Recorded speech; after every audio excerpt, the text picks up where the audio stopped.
রাশিয়ার জ্বালানি তেল কেনার বিষয়ে নয়াদিল্লি যদি ওয়াশিংটনকে সহযোগিতা না করে তবে ভারতের উপর যুক্তরাষ্ট্র শুল্ক আরও বৃদ্ধি করবে বলে সতর্ক করে দিয়েছেন মার্কিন প্রেসিডেন্ট ডোনাল্ড ট্রাম্প। ট্রাম্প বলেন, তারা আমাকে খুশি করতে চায়। আসলে প্রধানমন্ত্রী মোদি একজন খুব ভালো মানুষ। তিনি খুব ভালো, তিনি জানেন আমি খুশি নই। আমাকে খুশি রাখা জরুরি। তাদের ব্যবসা করতে হয় এবং আমরা খুব দ্রুত তাদের উপর শুল্ক বৃদ্ধি করতে পারি।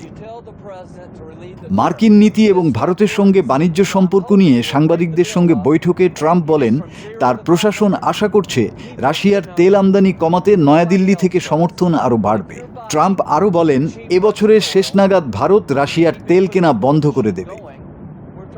নিষেধাজ্ঞা উপেক্ষা করে রাশিয়া থেকে তেল আমদানির জেরে 2025 সালে যুক্তরাষ্ট্র ভারতীয় পণ্যের উপর অতিরিক্ত 25% শুল্ক আরোপ করেছে।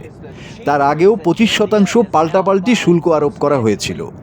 শাস্তিস্বরূপ অতিরিক্ত শুল্ক আরোপের ফলে ভারতীয় পণ্যকে যুক্তরাষ্ট্রের বাজারে প্রবেশ করতে বর্তমানে 50% শুল্ক দিতে হচ্ছে। ভারত থেকে বস্ত্র, রত্ন, গয়না, কার্পেট, আসবাবপত্র এবং সামুদ্রিক খাবার যুক্তরাষ্ট্রে রপ্তানি হয়। বাণিজ্য বিশ্লেষকরা সতর্ক করে বলেছেন, উচ্চ শুল্কের ফলে ভারতীয় পণ্য মার্কিন বাজারে প্রতিযোগিতা থেকে ছিটকে পড়তে পারে। এতে 2025-26 সালে মার্কিন বাজারে ভারতীয় রপ্তানি পণ্যের চালান 40 থেকে 45% পর্যন্ত কমে যেতে পারে।